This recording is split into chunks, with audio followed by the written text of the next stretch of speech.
Hello and welcome to Podcast for Students, brought to you by Jobs for Students, a free weekly newsletter which helps you find jobs around your campus, as well as internships, graduate jobs, and all the latest student news.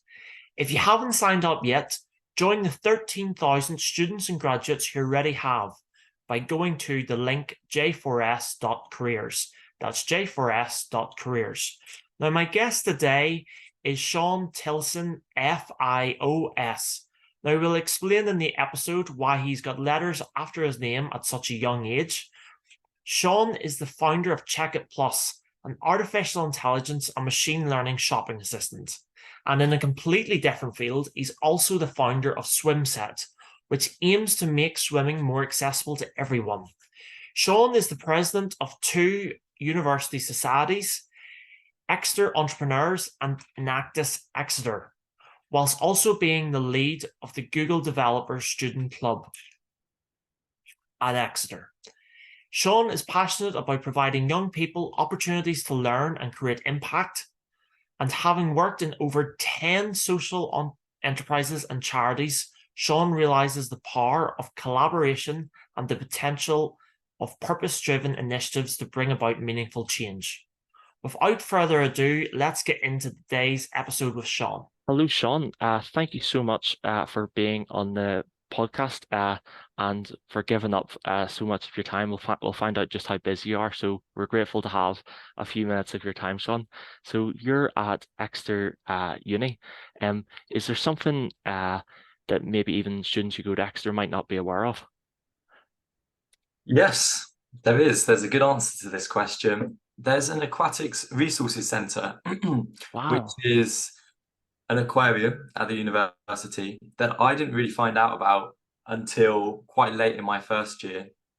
But the size of Exeter Uni is enormous, and there's so many places on campus that you walk by, but you never really appreciate they're there. One of the things that I did the other day with a friend is head up to the top of the physics building. So it's one of the highest points in Exeter, and you get a pretty good view out there. So I would encourage people to kind of, when everyone's walking, they seem to have their head down, look up, because there's a lot of cool stuff on campus that you'll miss otherwise. Wow, that was the most aspirational answer to that question. So look up, go to the top of the physics building and visit the aquarium.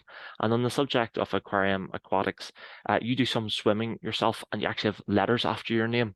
So tell us about that. Yeah, I'm actually on a mission to collect the alphabet. No, FIOS, Fellow of the Institute of Swimming. Essentially what that is a swimming teacher that's fully qualified and should.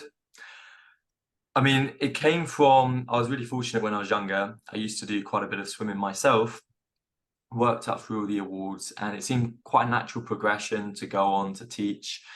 Especially it's rewarding to be able to see the progress that maybe children who you take on at quite a young age make over the period of time that you teach them from. I do really enjoy teaching people kind of similar age to me as well, but really what it's all about is seeing them progress. And again, physical activity is so important. So really enjoying that journey at the moment. Wow. And you actually have spotted a gap in the market to create your own sort of swimming accreditation body, I believe. That's it. Yeah. I think So a what's the lot of the problem with time, the current one? in general, there's often like the status quo, certain things are done in a certain way. And because they've been done in a certain way for such a long time, they never really get challenged. And that's something that I suppose I'm trying to change. So, I mean, if I was to go through and work up through the Learn to Swim awards, I wouldn't really get past stage one. And one of the reasons why I wouldn't get past stage one is I can't float. I'm kind of negative buoyant. And what that means is it limits my ability to progress throughout the system. There's a couple of bodies at the moment, but oftentimes the awards or the accreditation takes a long time and is complicated and overly convoluted, I would say. And part of that is breaking it back down to the basics. What do the children want to do? I mean, I asked them at the start of my lessons, and the children want to have fun. What do the parents want to do? Parents want to see their children learn to swim. It's really that simple. And trying to create an inclusive curriculum that really focuses on those two aspects is really important. It's something that I've been trying to reflect in my own teaching. That's the challenge at the moment. It's a bit of a mountain to climb, but I'm really determined. There's got to be someone that steps up and tries to implement change. So that's the challenge. I've got a good team of people around me as well, and seeing certain things done for a long time. So I've been involved in teaching for around about 5 years. But from a younger person's perspective, it's interesting. For instance, in my lessons, I never get children to sit on the side. It's something completely against my model and my mindset. I've worked with kids that are SEND, that maybe have maybe learning difficulties or something along those lines. And a lot of people, I don't really criticize my children in the lessons, even if they're doing something that's maybe wrong. What I do is I praise the people around them. So imagine you've got Rosie and Charlie who are both swimming down the lanes, and Charlie's got horrible leg kick, but Rosie's is fantastic. It's quick. It's looking really good.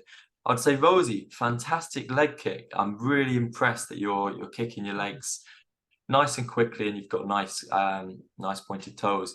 And Charlie hears that, and Charlie wants to pick up on it. Whereas rather than kind of picking on the child and giving them some feedback that maybe they may carry forwards and it can embarrass them, you never know what the outcome of that is. Really just trying to be supportive and inclusive is really important in all the teaching I do. So being able to reshape the swimming curriculum, being able to train other teachers in a similar fashion is something that's really important to me. Wow, wow. And if you tempted to think you're a full-time swimmer, but you're actually studying at Exeter. So what do you study at Exeter, and what do you like about your course? Yeah, so I do business and management. I'm in my second year. I like the diversity in the course. I think in general, university, I love university life, but the course specifically, it's nice that you can cover off lots of different departments. That was one of the reasons I went into the course in the first place. I didn't know exactly what area of business I wanted to go into.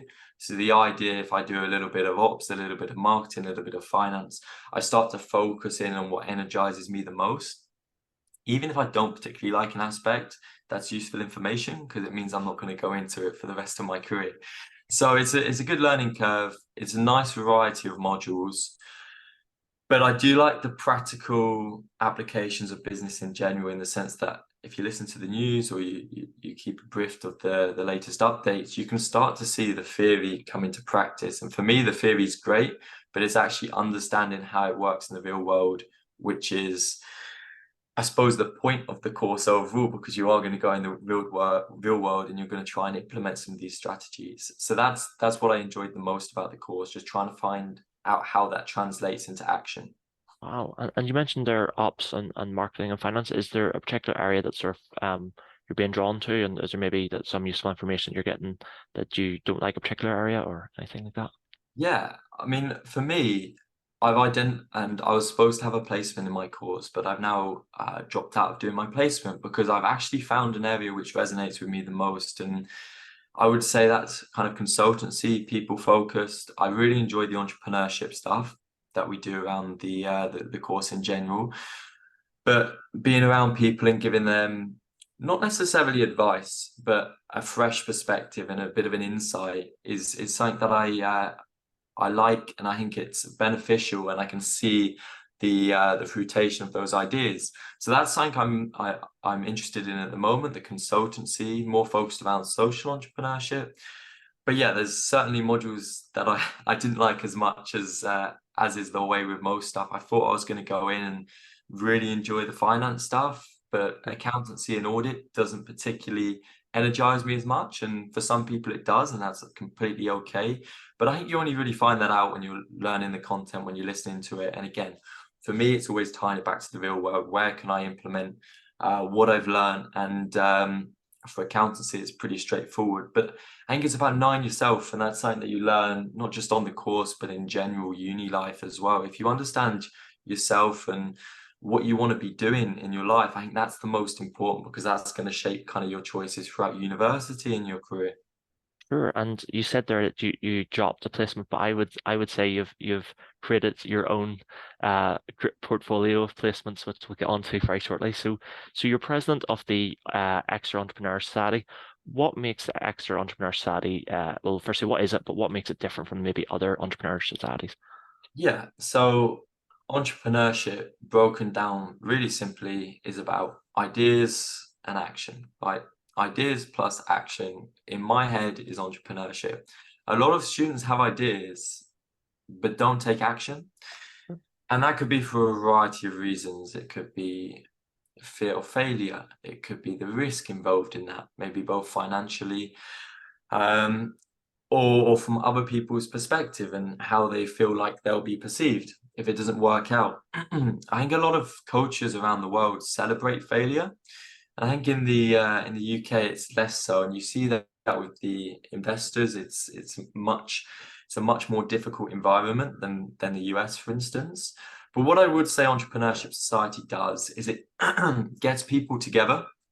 It's all about community, and that's probably the most valuable aspect. A lot of times you can have an idea in your head, but speaking to other people, don't be scared that they're going to take your idea, because the chances are they don't have the willpower, the expertise, the knowledge, whatever, to be able to do that. So by being open, by sharing ideas, even if you don't particularly have one, by learning from other people, that's what I'm trying to do in general with networking in the Exeter region, is incredibly powerful. We're a really inclusive community here at Exeter Entrepreneurs. It's difficult to say if an idea is going to do well or it's going to fail, but what we try and do is we try and ensure that we've got the ecosystem in place where people get to learn from others, we're in a safe space, and just enjoy it. So we hold kind of big events around campus to upskill people firstly. For instance, we've got a coding boot camp at the moment, which is 8 weeks, learn from zero code experience to proficiency in Python, one of the most versatile coding languages. And we've got 550 participants on that course in the moment from across Exeter and Penryn, which is our sister campus. And to me, that's amazing, because just by giving people these opportunities, you don't know necessarily where that's going to take them. So we certify that as well. Other events we run is we do socials, we do networking events, speakers, we hold hackathons, kind of lots of big events, but at the same time, lots of kind of more laid back round tables potentially. And something I'm super excited to announce for this year is we've got something called Exeter Entrepreneurs Founders Club.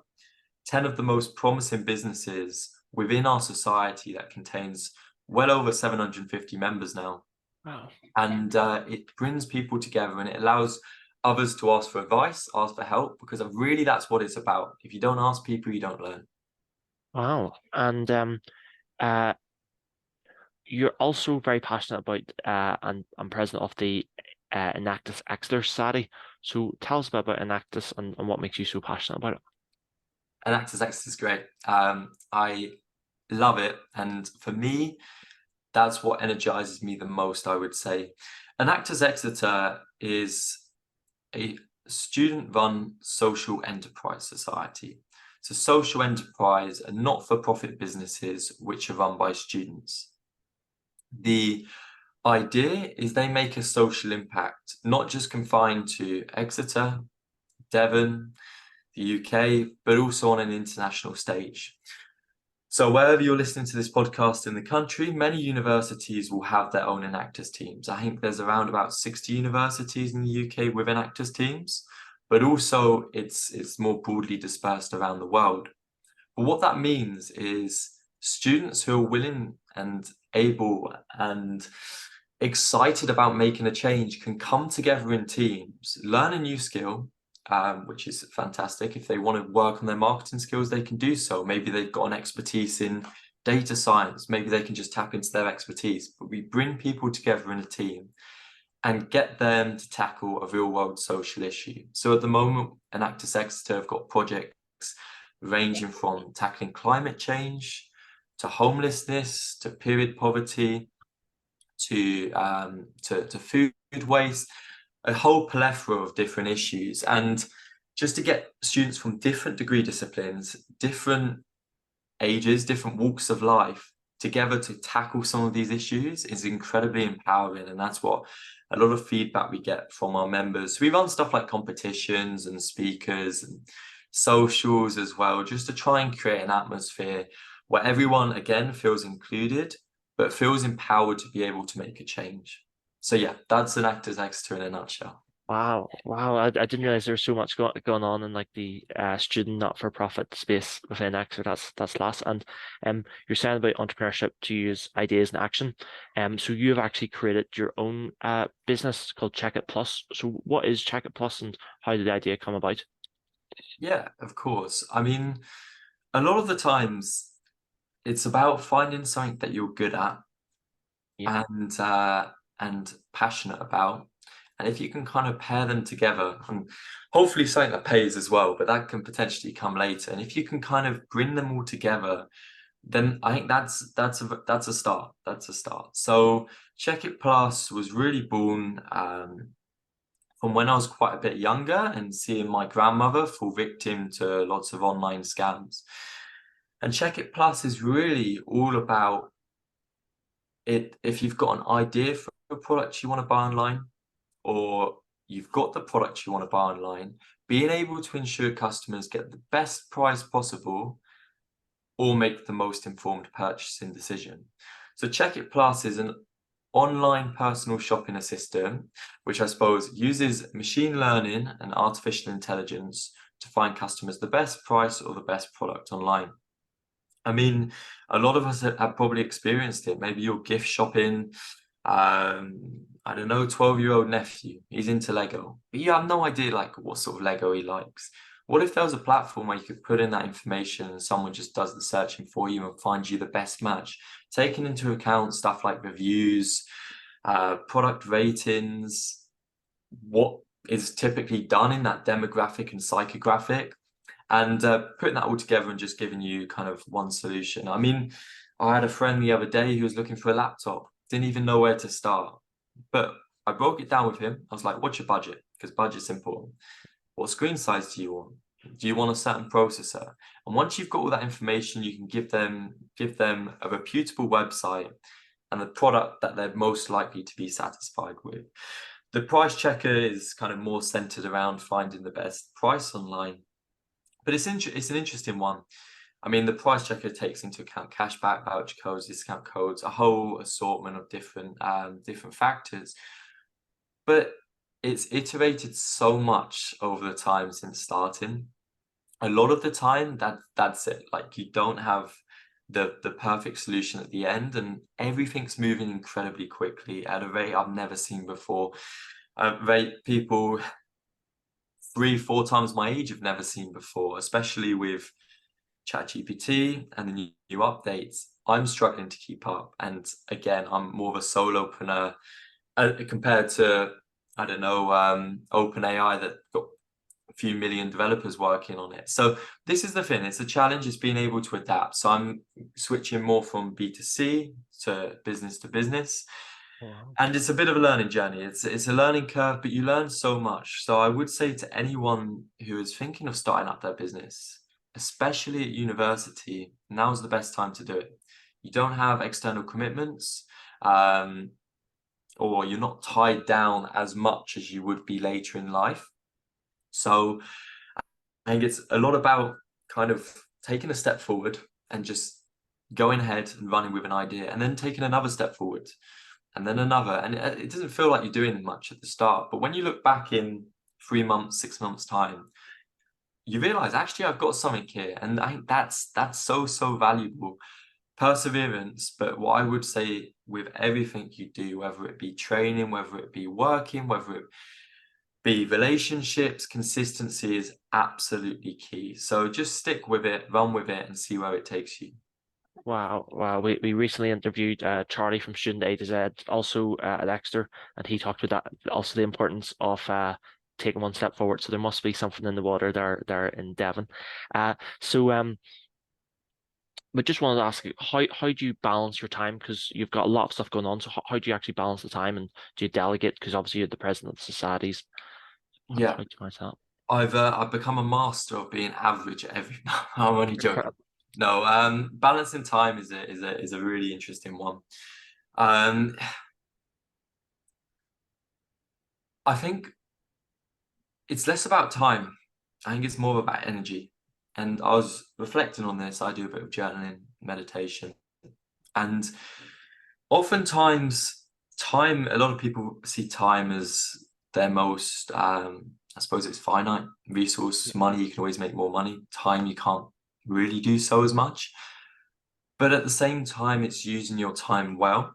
So if you find stuff that energizes you, your time becomes more productive.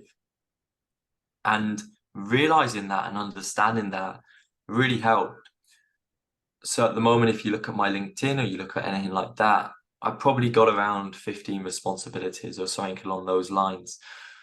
But that's not really the point, because it's trying to find ways to tie stuff together. I think the most important thing anyone can do is make sure they make time for themselves.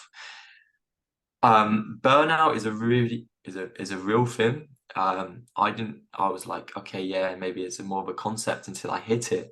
And burnout's not doing too much, it's just doing too little of the stuff you actually want to be doing.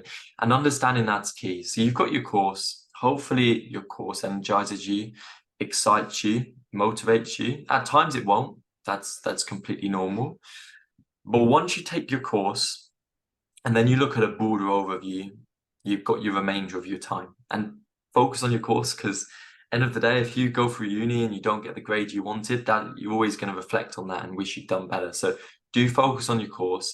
But then more broadly, time chunking is a useful strategy for people.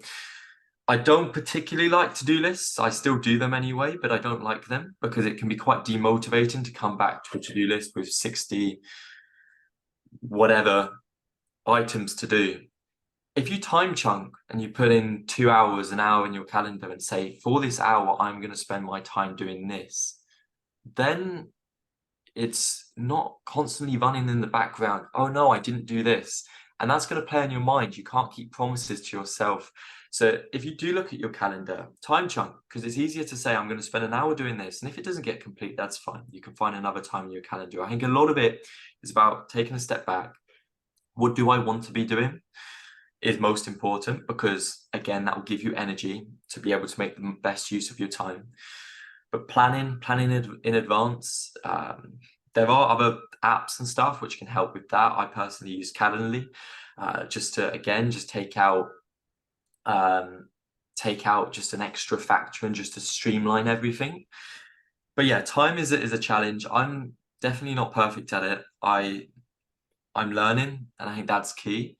But really make time for yourself. That's the most important thing, I would say. I think, like, I was watching this video of kind of 90, 100-year-olds, and they were reflecting and giving some life advice. And they said, no one's ever been on their deathbed and said, oh, I wish I did more work. And that's so true. So focusing on yourself is really important. Wow. It'd be funny if someone was listening to this podcast, heard like your first 5 seconds there. I became the master at being average of everything. Like turned it off, and that was your advice. But yeah, wow, fascinating. And you've got a ultra endurance event coming up, so tell us a bit about that. Yeah, so I've got Ironman next year.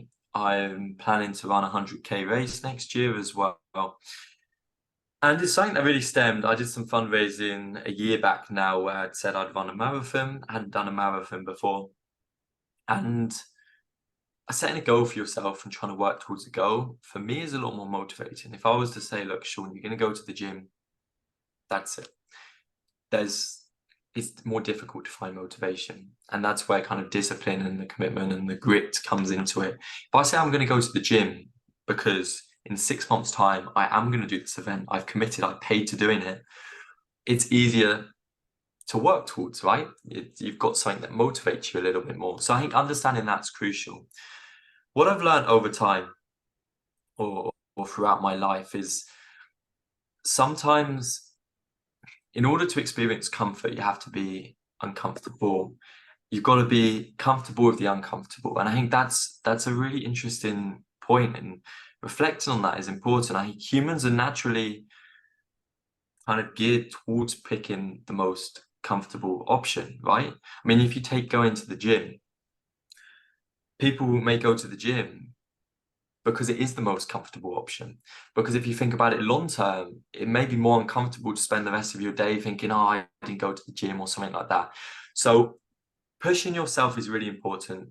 Growing yourself if we don't do that, we just stagnate. And for me, it's difficult to relate to and speak to people who do stagnate, because maybe they are just in that stage of life where they are lacking that motivation or anything along those lines. So that's why, especially with the society stuff, it's kind of more about action. The reason I signed up for an Ironman is, again, it's to test your limits. It's really, really beneficial kind of for your health to train like that.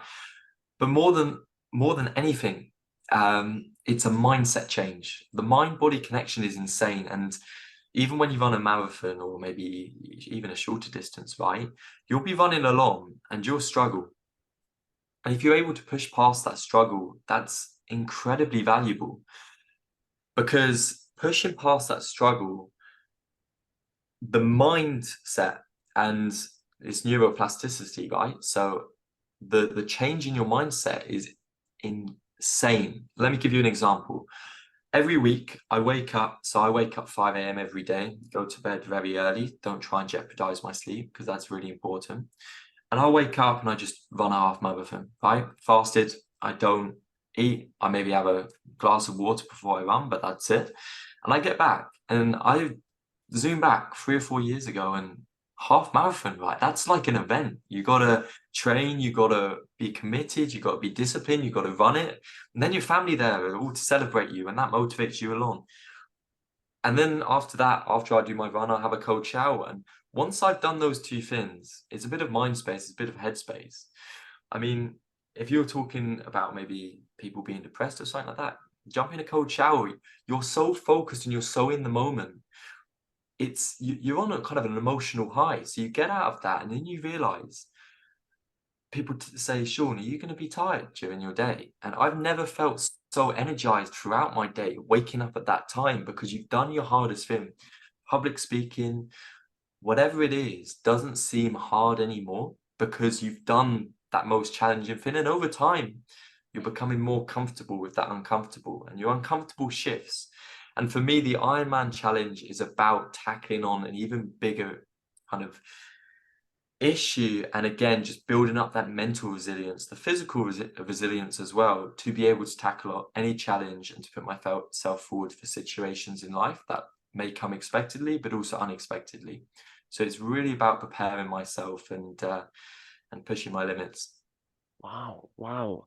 That's incredible. And you said before you had a run before this call, so maybe that's why you're so energetic today. And yeah, just to almost finish off, you're currently second year, but if you had to arrive again in Exeter in first year, and you had a few minutes of that younger Sean's time, what would you say to that, Sean? And maybe one, maybe start off with one practical one and then one aspirational one. Absolutely. Yeah. So practical, I think anyone can do this. It doesn't really matter where you are. When I came to university, I didn't know anyone in Exeter. Or there's a couple of points I bumped into people I knew, but I didn't realize they were at Exeter and I wasn't particularly close to them at the time. So I remember getting in quite late. It was a Sunday evening and I just got dropped off by my auntie and my uncle. And everyone had gone out clubbing or whatever.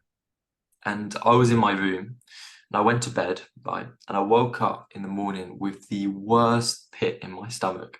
I basically signed away the next 3 years of my life at university, not knowing anyone, not even knowing where to start, not even really knowing what like lectures and seminars were as much. And during that time, I said to myself, I'm going to make the most of it. I've got an older cousin, look up to a lot. And she was like, Sean, at the end of the day, you've got to take as many opportunities as you possibly can. And I respect that. So I threw myself into as many situations where I could just try something new and meet people. I think humans, we're social animals. By forging connections and speaking to new people from different walks of life, gives you different perspectives, but also helps you build friendships. And so I did. And in my first year, I was part of about 7 societies, did some business programs as well. Again, it's important. Like maybe it's not impossible. There's probably someone out there, but to be able to attend all of those society events is really difficult. But picking and choosing is important. So I would say to anyone in my situation who's waking up at university, doesn't really know where to start, that's absolutely fine. That's completely normal. Make sure you're yourself. Stick to your values at all costs. And that's so important because there's so many people in university. You will meet people that you get on with. You will make lasting friendships. It's a question of when, which is more than anything. But what you don't want is to be a person that you're not, and then be in situations where you've got a group of friends around you, but then they're more acquaintances, like in the sense that then they don't completely want the best for you, and you don't feel fully comfortable because, again, you're not being yourself. So if you have values going into university, stay true to those. An example was, I mean, I don't drink, I don't really do much clubbing, which is fine. If you drink, fantastic. But understanding that and just sticking with your guns is really important. And that's fine. You'll fit in, you'll find your crowd. So most importantly, practically, stick to who you are. Don't be afraid to be yourself, whoever you are, because otherwise it's just going to be like a poor overall experience. And there's societies, I would say, the number one way to get involved, because automatically by joining, you're part of a community. You do events together, you meet people, and there's always stuff like mentorship schemes and stuff like that which you can jump onto. I'm a peer mentor myself, so it's just nice just to have someone in an older year who you can speak to, ask for advice. So that's the practical. Be yourself is most important. One of them is aspirational, right? Yep. Aspirational. I was thinking about this the other day, and goal setting is an interesting one, because I kind of divided it down into different categories, and you have stuff like personal development goals, you have stuff like educational, career aspirations. You also have the health and wellness goals. There was also a piece about legacy, which I thought was quite interesting. Aspiration is really important. You've got to aspire to do stuff, right? And I think sit down at the start of university and do a list, right? Just by getting it off your head, you're more likely to do it. By putting it on paper, you're more likely to action it. And write down, in 1 year from now, in my second year at university, what do I want to have done? That could be try a new sport. I mean, for me, I think I ended up doing ballroom and Latin dance in Blackpool, which I had no idea I would do, right? So maybe you don't know, but you can kind of categorize that a bit more broadly. So pick something that you want to do. Don't necessarily try and put numbers. Don't say I want to make X amount of friends. Just focus on the quality of the relationships that you do have. So I would say zoom out, write down on paper, what do you want to do? That's going to be different for everyone. It's difficult for me to say that you've got to aspire to do this or that, but what will be success for you? That's going to be defined completely differently for everyone. I mean, happiness is probably the answer to that, but again, that's going to vary from person to person. So sit down, put it on paper, and then just try and work backwards from there. What are the steps I can do to achieving this? And for me, that's something that helped me. I didn't necessarily do such a formalized list, but journaling helps. So where do you want to be, and how am I going to get there? And reflecting on that sets you up well to achieve it. Wow, Sean, thank you so much for such a enjoyable conversation and fascinating. I really wish I was one of your peer mentees, because they're lucky to have a mentor as aspirational as you. So yes, thank you so much, Sean, and yes, I look forward to speaking to you again soon. Thank you so much for having me on, Manix. Really appreciate it. Cheers. Yeah. Whoa. I hope you got as much out of that episode as we did. Feel free to check out Sean's business, Checkit Plus, and feel free to check out our newsletter, Jobs for Students, a free weekly newsletter which helps you find jobs around campus, as well as internships, graduate jobs, and all the latest student news. Join 13,000 students who have already signed up by going to j4s.careers. That's j4s.careers. And if you get the newsletter, do let us know who we should have on the podcast next, whether that's you or a student or graduate you admire. As always, thank you for listening, and we'll see you again in the next episode.